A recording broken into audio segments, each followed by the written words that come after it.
what's up, everybody? Welcome to the latest edition of No Mercy, coming at you as I love to do several times a week over any place you can find your podcast. Obviously, a free podcast, by the way. Anywhere you can find it, you'll find No Mercy with yours truly, Stephen A. Smith. We're here in our studio thanks to our official studio sponsor, FanDuel Sportsbook. FanDuel is the official sports betting company of the No Mercy podcast. You know, I could get into the NBA playoffs.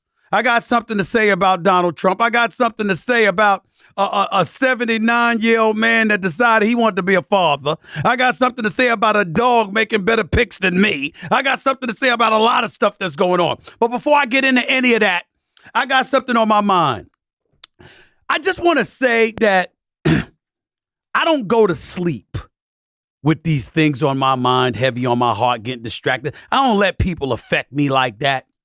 But that does not mean that people don't get on my damn nerves. Just because you get on my nerves don't mean you're soaking energy from me, that you're preoccupying my mind and thoughts in such a way that's detrimental to my well-being. That's not what's going on.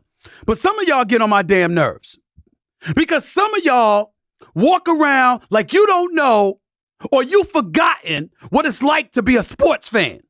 Now, what is it? What is it exactly? We got to be sensitive to every damn thing that we can't be true sports fans? I made news the other day because after Charles Barkley and Shaq are on TNT laughing their asses off over Anthony Davis supposedly being concussed, which ended up not being true, supposedly being wheelchaired to the locker room, which we still don't know if that's true or not. With Kenny Smith sitting up there and feigning as if he was pushing a wheelchair and stuff like that. I go on television and I'm talking about, you got to be kidding me. Anthony Davis, I don't know what the hell happened. I don't know what the hell they were talking about. I don't understand for the life of me how Anthony Davis got a concussion off of a hit that seemed relatively light by Kevon Looney. And you got people in an uproar basically accusing folks of being insensitive to the issues of concussion. I had to sit up there because I have a responsibility to myself. I have a responsibility to the people who work for me. I have a responsibility to the people that work with me, whether it's on my podcast, No Mercy, ESPN, or anywhere else. And certainly I have a responsibility to my daytime employer to be responsible enough where if I wasn't clear, to at least provide clarity.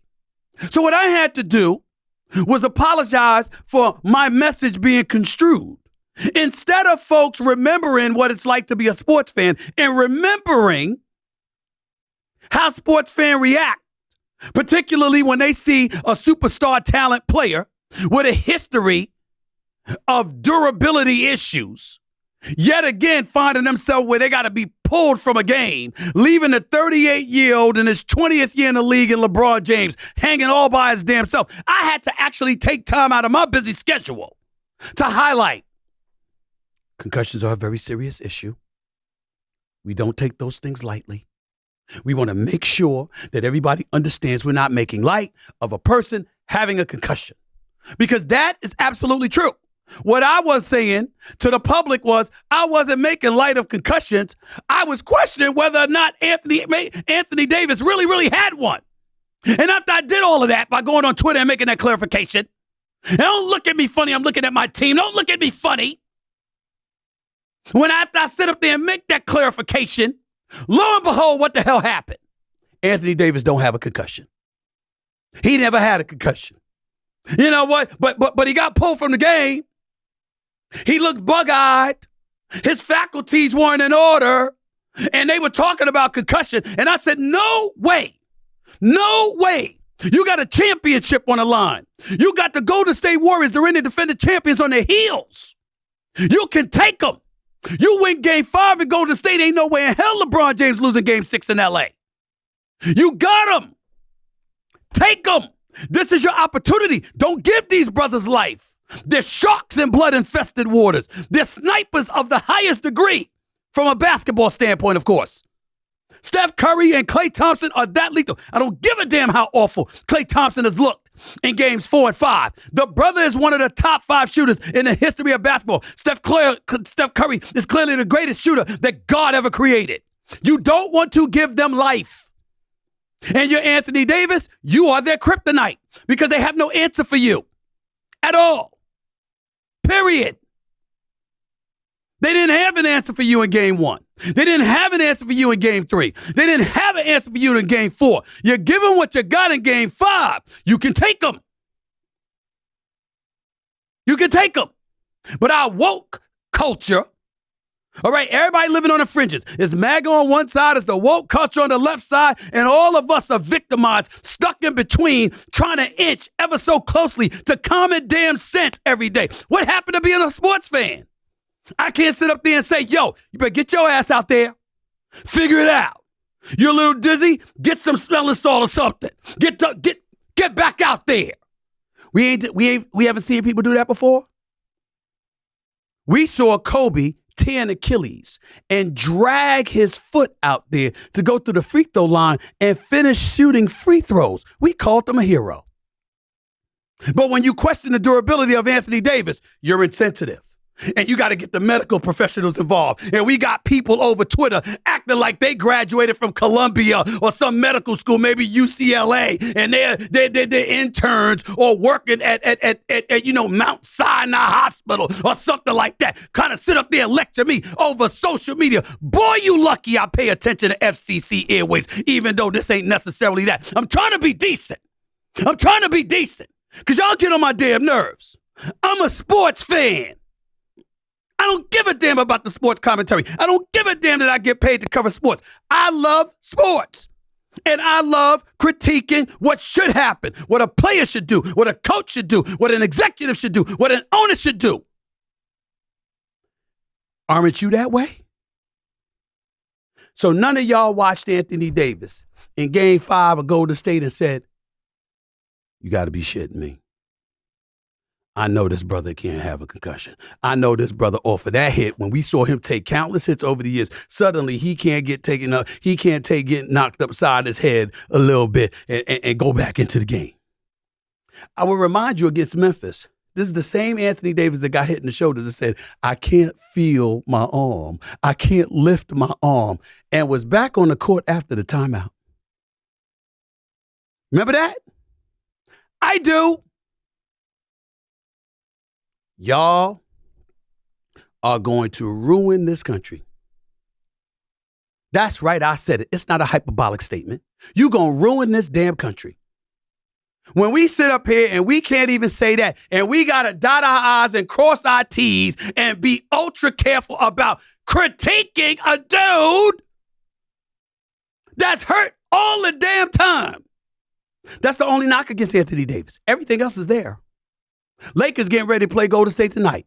Lakers are perceived by many to be able to close out the deal tonight in Game 6 against the reigning defending NBA champions. The number one reason people feel that way is because of Anthony Davis, because he said he's fine and he's going to play. He said he's feeling great and he's going to play. Yes, listed questionable for the game. That's smoke and mirrors. He's playing. There is no concussion. There was no concussion protocol. He's playing, and he says he's ready. Kevon Looney can't stop him. Draymond Green can't stop him as a leader of a defensive player, as Draymond Green is. Anthony Davis is that X factor. He is the person expected to deliver the goods to propel the Los Angeles Lakers to a Game 6 victory over Golden State Friday night that will propel them to the Western Conference Finals against the Denver Nuggets, who slaughtered the Phoenix Suns last night. And y'all tripping. Y'all gonna ruin this country. It's bad enough that you got people out here creating all kinds of havoc. We got all kinds of problems. We got sit up there, Title 42 is an issue now. You got folks preparing to patrol the borders because they're expecting riots. And folks to try to bum rush the borders to come into the country and all of this. This is what they're talking about. We got crimes in the streets. We got homophobia 1 minute, transphobia another.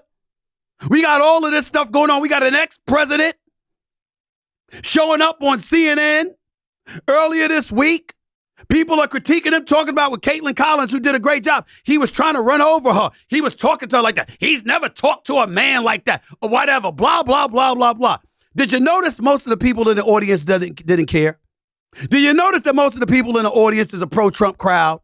Did you notice that while some of us might be appalled by his lack of decorum, Some would even argue, why the hell you bringing up the woman for? He's that way to everybody that doesn't agree with him. He don't give a damn who he's talking about. If you don't agree with him, that's how he acts. He talks ad nauseum and continuously. He interrupts all the time. He doesn't want to answer questions directly. He's evasive. All of these different things have been said about him. It's not going to stop over 70 million people from voting for him. It's just that it probably won't be enough because a whole bunch of people that can't stand the thought of Biden at 82 years of age running for the presidency again will still vote for him before they vote for Trump. The point is, why is that going to happen? Because you got people who are divided. Because a standard that we want set in this country in a variety of ways in sports and beyond has been eviscerated. And as a result, we all over the damn place. And we don't know what's safe to say. We don't know what's cool. We don't know what's off limits or what's not. Because every damn thing is up for grabs now. It's ridiculous. It's ridiculous. Anthony Davis had better play tonight. Had better play Friday night. That's right, I'm talking right now before the game is played. He better play. You saw what happened when the big man didn't play last night to the Phoenix Suns. His name is DeAndre Ayton. Now, y'all didn't listen to me about that either. I told y'all before the game, DeAndre Ayton is in the Bahamas. That's where he's from. He's already in the Bahamas. He just didn't tell nobody. I told y'all he was in the Bahamas. He didn't play. They announced before the game that, you know what, he has some type of rib injury, and obviously that affected his breathing, which is a perfect explanation as to why Nikola Jokic, who can't jump onto a curb, who runs slower than a snail with arthritis, and snails can't get arthritis, came into Game 6 last night in Phoenix, Arizona, averaging 35, 13, and 10 on 57% shooting from the field, 47% shooting from three-point range, and was running roughshod over DeAndre Ayton. Absolutely embarrassing him. You from the Bahamas. And you was getting outrun. You from the Bahamas. You're a brother that's about 40 to 50 pounds lighter, it seems, than Nikola Jokic. And you were running slower than Nikola Jokic. Y'all ever see Nikola Jokic walk into an arena? He doesn't walk, he waddles. Waddles or wobbles. I don't know what the word is for that. Waddle, wobbles, whatever the case may be. That's what he does. And you can't stop him. My God, he's phenomenal. He's great. Can't stop him. But DeAndre Ayton didn't show up. And see, we get called on the carpet for stuff like this because, y'all want there to be a perfectly clean, logical explanation. Some people just don't show up. Some people just don't prioritize doing their job. Some people get paid so much, so exorbitantly, so well, that guess what? No matter what the outcome, they gonna be cool. And y'all got a problem with that. What do you think Phoenix gonna do this season? They gonna try to move that brother. Because of the way he played and because of how they lost, CP3 may get traded. He might get traded, and Monty Williams might lose his job. And if the Lakers hadn't made that midseason before the trade deadline, if they hadn't made that trade that ultimately enabled them to acquire Beasley and D'Angelo Russell and Jared Vanderbilt, and a deal before that, Rui Hachimura, Rob Pelinka would have lost his job, but all of those players would have had guaranteed contracts. But when we point this out, everybody want to get ultra sensitive. What's it going to be, y'all? This is what it's all about. This is what evaluating sports is all about. This is what I live for. It ain't just the games. It ain't just the X's and O's. It's the peel elements of what you should expect from professionals because that's applicable to any damn thing in life. That's what it's all about. That's what I wanted to see from Anthony Davis the other night. That's what I wanted to see from DeAndre Ayton Thursday night. I ain't apologizing for that to anybody. Nobody should have to.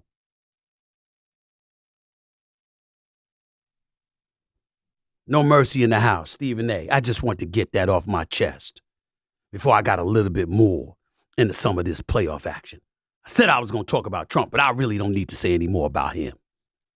He got a chance, though. There's still people who love him. He's got a chance. No mercy in the house with Stephen A. And NBA playoff action. And a little bit of something else coming up in a minute. Don't touch that dial. In a lifetime of covering sports, I've been introduced to cultures from all over the world. The biggest stars right now, from Lionel Messi to the Greek Freak, come from all corners of the earth, all sections of the globe. And I'll tell you, the best way to really appreciate an international culture is through the magic of language. That's where Rosetta Stone comes into play. They've been the experts in language learning for 30 years. And you can get their award-winning app to learn 25 different languages, anytime, anywhere. Spanish, Italian, Chinese, whatever you choose. You'll make real progress for real-life conversation in as little as 10 minutes at a time. And it's intuitive. No memorizing flashcards and that stuff that didn't work in school. So prepare for travel abroad or look to keep that mind sharp.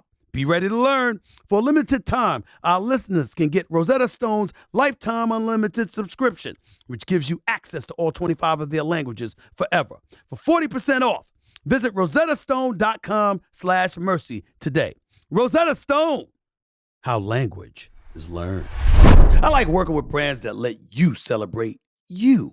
All your passions, all your interests, all your quirks. And that's exactly what MeUndies does. One look on their website, you're going to find briefs in dozens of colors and then dozens more designs. Donuts, foxes, Spider-Man, whatever you want on those briefs. They've got them, plus socks, dog hoodies, and more apparel. I'm not going to tell you what designs I got in my drawer because y'all already know enough about me. And some things I just like to keep to myself. I'm sure you understand that. But I'll tell you this, most comfortable underwear I've ever worn easily. And that's why I'm excited that they've got a new sustainably sourced swimwear collection for the summer, made for recycled fabrics and water bottles, featuring those famous MeUndies designs. Plus, they're ultra chlorine resistant and give you an extra sun protection. To get 25% off your first order plus free standard shipping, visit MeUndies.com/mercy. Remember, if you're not satisfied, your purchase is on MeUndies. That's 25% off your first order at MeUndies.com/mercy.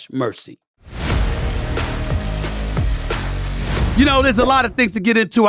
Listen, Phoenix got destroyed Thursday night. I'm going to get into that. Philadelphia blew a prime opportunity to win the series and advance to the Eastern Conference Finals of the playoffs since 2001. I'm going to get into that. But I got to veer left a little bit here and get away from sports because I got something on my mind near and dear to my heart.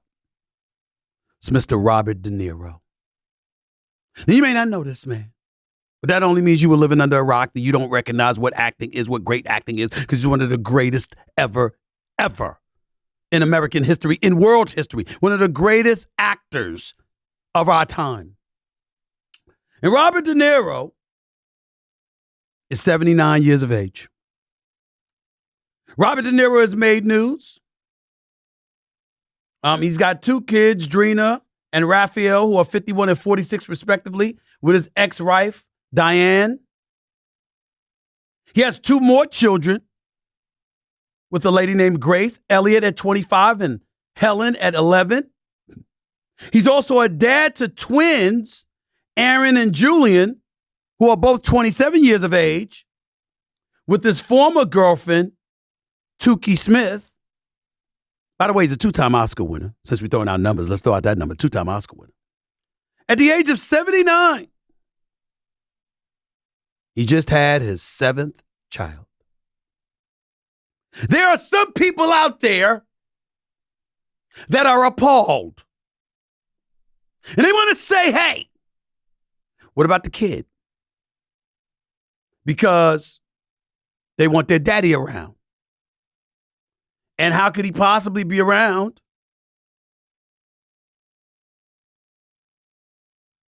if he's 79 years of age? You can be around for a few years, but, you know, you're going to live until you're 110. I mean, it's possible, but it's not anticipated. So chances are, by the time or before his child, his seventh child, reaches the age of 20, he will have passed away.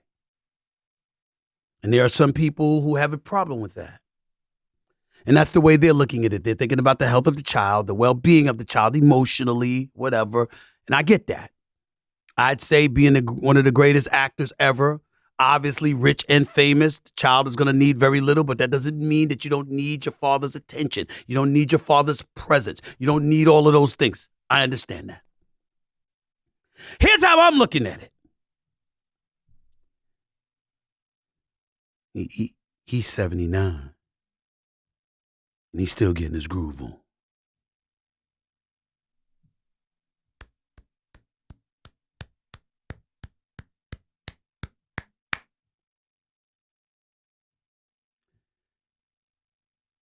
That's fantastic.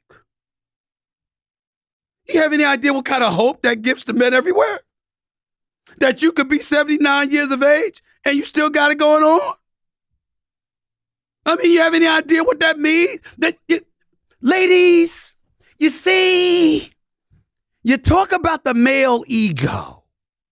And you talk about what you know about the male ego. But it's amazing how sporadically, periodically, you either don't feed it or you're oblivious to it. So let Stephen A. help you out. When you 7 and 9 and you still want to do that, wanting to do it alone is an accomplishment. Because when you're in this rat race called the real world, you could be in your 50s and lose interest. Your 40s. Your 30s. Damn sure your 60s. You 79. You approaching 80. And you still getting it on.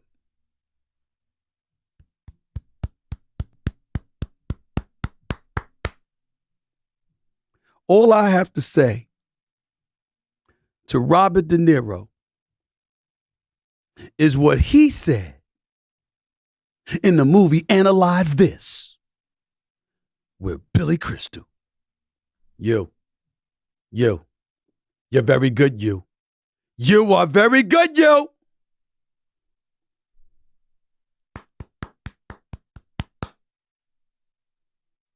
You should be very pleased. Stay healthy, stay around as much as you can. Be the wonderful father that I know you are. For all those people out there hating on you, Robert De Niro, bump them. Live your life, my brother. Live your life. Back with more No Mercy in a minute. There's no I in team. Just ask those 2,000 Spurs we all know and love. But there is an I in Indeed, and that's the hiring platform you need to build your team. When you're hiring, you shouldn't be looking anywhere else. You shouldn't be wasting time on multiple sites. You shouldn't be guessing which candidates are the best for the role. You shouldn't be watching those 3 million other businesses use Indeed while you fall behind. Nope. Indeed is the hiring platform where you can attract, interview, and hire all in one place with powerful tools to help you find top candidates. And my favorite part, they'll match you with quality candidates instantly. So start hiring now with a $75 sponsored job credit to upgrade your job post at Indeed.com/mercy. Offer good for a limited time. Claim your $75 credit now at Indeed.com/mercy. Indeed.com/mercy. Terms and conditions apply. Need to hire? You need Indeed. With Vroom, you can shop thousands of cars right from your phone and have your next ride delivered straight to you. Be honest with yourself. Doesn't that sound easier than dealing with a limited selection once you drive somewhere to shop? Or would you rather not have all the information laid out right in front of you in the comfort of your own home? We're all busy people, you know, so I'll tell it to you straight. Vroom is the better way to buy your next ride. You never have to haggle or negotiate the price of a car. You'll have thousands of cars to look through. You'll have peace of mind through a 90-day warranty, 1 year of roadside assistance, and even time to drive the car you buy to make sure it's right for you. A full week or 250 miles, whichever comes first, of course. And it's not only buying cars. You can trade in your old car when you buy your new one. Or you can even just sell your car to Vroom, and they'll give you a price instantly. You can buy a car from Vroom entirely online. So next time you need to buy a car, just grab your phone, go to Vroom.com, and check out thousands of cars. Hey guys, Stephen A. here. I've autographed copies of my new book, Straight Shooter, exclusively for Premier Collectibles. And now for a limited time, you can use code SAS15 to save 15% at checkout. That's SAS15 for 15% off at checkout. Head over to StephenABook.com and get your signed copy today. Back to the NBA playoffs right here on No Mercy with yours truly, Stephen A. Smith. Let me get to the West for a quick second by really pointing out that the Denver Nuggets are a worthy number one seed and definitely deserve to be the favorites in the Western Conference. Jokic is just that dude. His footwork is sublime. His passing skills are incredible. His IQ is off the charts, and his skill set overall is just special. He finished the series against Phoenix averaging 34, 13, and 10 on 59.4% shooting, 44.4% from three-point range, 85% from the free throw line. Just absolutely, positively phenomenal. And he had some help. When we look at Jamal Murray, 24.8 points per game on 45% shooting. Look at Bruce Brown. He put in 12.8 points. So did Aaron Gordon. So did Michael Porter Jr. Contavious Caldwell-Pope averaged 10 a game. That's 6 different players in double figure. They've got a balanced attack. They've got size. They got athleticism. They got jump shooting. They got high basketball IQ. They're exceptionally well coached by Mike Malone. Denver Nuggets are no joke, and they got the high altitude in their favor because obviously you got to be in tip-top shape to play up in there. Can't have any debilitating injuries, any breathing issues. No, your lungs can't be compromised and all of this other stuff. That can't happen. Can't happen. And so whether it's the Warriors or the Lakers that's going to end up going against them is going to be real interesting to see, and that's something we'll get into at the end of this weekend. But here's what I want to say about the Phoenix Suns. We got to evaluate what true star power is. Kevin Durant is somebody that I've religiously stated I believe to be the best in the world when fully healthy. Well, I got to rethink that now. And I have to rethink it not because I'm questioning Kevin Durant's skill, because he's still an offensive juggernaut. It was just a bad night. There's no question about that, even though he did not play well as he can throughout this series. He averaged 29.5 points a game, but he shot 45% from the field, which isn't bad at all, but it's typically below his standards, and 22% from three-point range. He's a career 38% shooter from three-point range. 22% from three-point range. That was just bad. 6 of 27 for the series from three-point range. Devin Booker was a stud. The light-skinned Mamba, I called him, 30.8 points, 7.8 assists, 4.7 rebounds, 56.9% shooting, 54.8% shooting from three-point range, but he had a horrible game 6, only about 12 points. And after all the greatness that you put on display, you lose, and so you're not going to talk to the media? You're going to walk away and not be accountable at all? The one game you stunk up the joint? You better than that, Book. You better than that. And understand what the problem with that is. You see, we got a whole bunch of these dudes. They want all the shine in the world when they're doing well. And they want to duck for cover the second things go awry. Kevin Durant just got to Phoenix. Why the hell is Kevin Durant up there answering questions to the media post-game when he just arrived there a few weeks ago? But Devin Booker, who is the face of the Phoenix Suns franchise, who's somebody that's drafted and raised by them. This is a guy in Devin Booker, the light-skinned Mamba, very Kobe-like as far as I'm concerned in terms of his skill set. But the bottom line is the last 2 closeout games on the court of the Phoenix Suns, they didn't just lose, they got annihilated. By 33 in Dallas last year with a score that was much worse. By 25 Thursday night against Denver. And oh, by the way, both games, last year's Game 7 of the Western Conference Finals, this year Game 6 of the Western Conference Semifinals, they were down by 30 at the half of each game on their home turf. So it's no guarantee that Monty Williams is going to keep his job as head coach. It damn sure ain't no guarantee that DeAndre Ayton is going to stay because they don't want him because he's not reliable. He can't be trusted because he's in and out all the damn time in terms of his attitude. Chris Paul's got a non-guaranteed contract. Only half the contract is guaranteed, at least through June. What are you going to do? You know they want Kyrie Irving. I'm telling you that right now. And so if you're Phoenix and all of this other stuff, this is where it gets a bit sad. So many times people say they want to be the stars, but they really don't want it. They want star money. They want star treatment, but they don't want star accountability. And it's moments like this where a LeBron James, a Kobe Bryant, a Michael Jordan, a Julius Dr. J. Irvin back in the day. People like that, Magic Johnson, Larry Bird, and others have to be appreciated.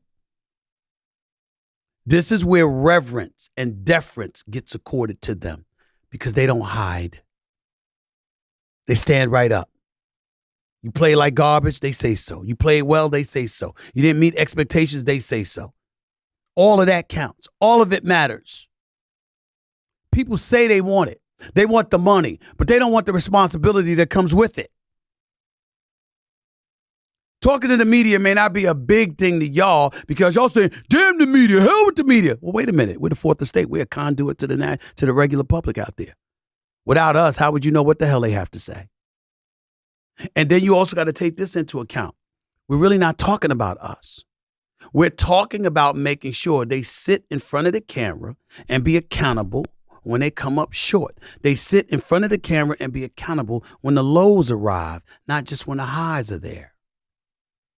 It's called being an adult, being a leader. That's what you have to do. That's not what he did last night in Devin Booker. And that's a problem. And because of what we saw from them, somebody's going to get blamed for the absence of leadership. And guess what? It ain't going to be Kevin Durant because he just got there. Devin Booker ain't going nowhere, but you're going to look at him a little bit differently. CP3 is about 38, near 38 years of age. You're going to look at him and his lack of durability, and you're going to say, okay, we need change here because once again, he's not available in the postseason. He's perpetually injured when it counts. The one time he wasn't, they went to the finals. We all know how great he is when healthy, but his health is continuously a question mark. If you're the Phoenix Suns, you're the new owner, Ishbia, being advised by Isaiah Thomas, you're not going to sit around and wait for that. You're going to go out there and you're going to get somebody like Kyrie Irving if you can. You're going to try to trade CP3 and a DeAndre Ayton. You never know. Dallas somebody. Remember, DeAndre Ayton signed his offer sheet with Indiana Pacers before Phoenix matched it. He was telling them he didn't want to stay there. These are the kind of things that's happening. And don't get me started with Philadelphia. I voted for Joel Embiid not once, not just this year, but last year. You're the league MVP. And you don't get the ball for the last 4 minutes of Game 6 in Philadelphia with a berth to the Eastern Conference Finals for the first time in your career on the line. You don't get the ball for the last 5 minutes and we hear about it in a press conference? You should have been ready to punch somebody in the face on your squad to get that damn basketball. Whether it was Maxey or Harden or Tobias Harris or Shake Milton or the Anthony Melton or somebody, you should have put somebody in the headlock and snatched the damn ball if you had to. The hell you looking at somebody else for? You the MVP. I didn't get the ball. I mean, they didn't last 4 minutes. They didn't get it to me. You didn't get it. Harden should have got it to you, sure. But it's your job to go take it. And if the Philadelphia 76ers, who are 0-4 and on the verge of being 0-5 in Eastern Conference semifinal appearances in Joel Embiid's career, don't get to the conference finals, Doc Rivers might get fired. He doesn't deserve it. To me, he's a damn good coach. He's a Hall of Fame coach. I'm not firing Doc Rivers if it were me, but I can't speak for Sixers ownership. They might make a change. For all we know, James Harden's behind the scenes begging Daryl Morey and them to go get Mike D'Antoni back, which I believe would be a huge mistake. You don't know how Doc Rivers is being undermined. The way to seal that deal and to shut off that noise was to go out there and win Game 6 and advance to the conference finals. And they didn't do it. And now we're forced to look up the record with Doc Rivers. It's going to be his 16th Game 7. He's already lost 9 of them. And he's lost a 3-1 lead 4 times. This is not good. All of these things we're thinking about because Joel Embiid didn't take the bull by the horn and capitalize off of Jason Tatum going 1 for 13 from the field and 0 for 6 from 3-point range for the first 3 quarters. And they didn't capitalize on that. They kept Boston alive, gave them life, even though they came back from a 16-point deficit against Boston to take the lead. But ultimately, Jason Tatum got unleashed, and he got it going in the fourth quarter and outscored the entire Sixers team 16-13 in the fourth quarter of Game 6. All of that's going to be remembered. This is the kind of stuff that I'm talking about. It's not just about the games. It's about the moments. It's about appreciating the moments and grabbing it for all it's worth, because you never know when the next moment is going to arrive and present itself as an opportunity for you. And if you're Joel Embiid, that should have especially been the case. You know why? Because we would have been able to look at you and say, yo, you got to go get it, because who knows when you're going to get hurt again. You missed your first 2 seasons in the league because of injury. And now you got Game 7 Sunday. Boston versus Philadelphia. I'm picking Boston to win. It's their home turf. And the Sixers beat them in Game 1 and they beat them in Game 5. I find it very difficult to believe that the Boston Celtics are going to lose 3 games on their home court to Philadelphia in a conference semifinal series. I find that hard to believe. I really do. Now, I know some of y'all are waiting for me to talk about the Knicks.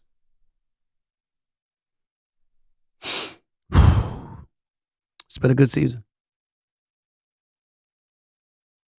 Because I don't believe they'll win Game 6 tonight, and even if they do win, I'm not got questions about them winning the Game 7. It's been a good season. I still say they should have got Donovan Mitchell. They would have been better off with him than without him. But hey, what do I know? I'm proud of Jalen Brunson. R.J. Barrett needs to work on his jump shot. Score in the fourth quarter, not just the first 2. Grimes and Obi Toppin. I see the development. Manuel Quickly. I see the development. Appreciate y'all. That damn Julius Randle's another matter. Jekyll and Hyde. On one hand, I appreciate him because he played the first 77 games of the season, didn't miss a game. Missed the last 5 due to injuries. Doesn't like to miss work. Love him for that. On the other hand, when he ain't making his jump shot, he gets erratic and pouty. Ball doesn't move with the level of fluidity it needs to, and it compromises the offense. And in the last 2 games, he's hit 57% from the field of his shots, but he's committed 10 turnovers. He tries to do too much. Strong, powerful, and quick, but he out there dribbling the ball between his legs 5-6 times and shooting jump shots. Ain't gonna work. Step back threes. Ain't gonna work. Not against this Miami team. Unless something different happens, nothing to expect. You know, before I get on out of here, all predictions could be wrong, you know. None of us are perfect, at least as human beings. But I'm hearing something about somebody. All right? His name is Steph Flurry. Steph Fluffy? I forgot what it is. Steph Furry. That's his name. Steph Furry. It's a dog. And apparently this dog gets stuff thrown to him, and it's a Lakers basket and it's a Warriors basket. And you throw the ball up steps to the dog, and the dog hits it with his nose and knocks it back down into one of the nets. In Game 1, he picked the Lakers. In Game 2, he picked the Warriors. In Game 3, he picked the Lakers. Game 4, he picked the Lakers. Game 5, he knocked it into the Warriors basket. He's been perfect. None of us have. And now they talking about how Steph Furry, you understand? That this dude, this dog, has picked the Warriors not only for Game 6, but for Game 7. Steph Furry. We can go with that. I'm going to follow his lead for now. But remember, I reserve the right to change my mind because the list is fluid. It's fluid. Remember, I said that. Till next time, everybody, I'll talk to y'all sometime at the end of the weekend after these Game 7s take place. Until then, peace and love.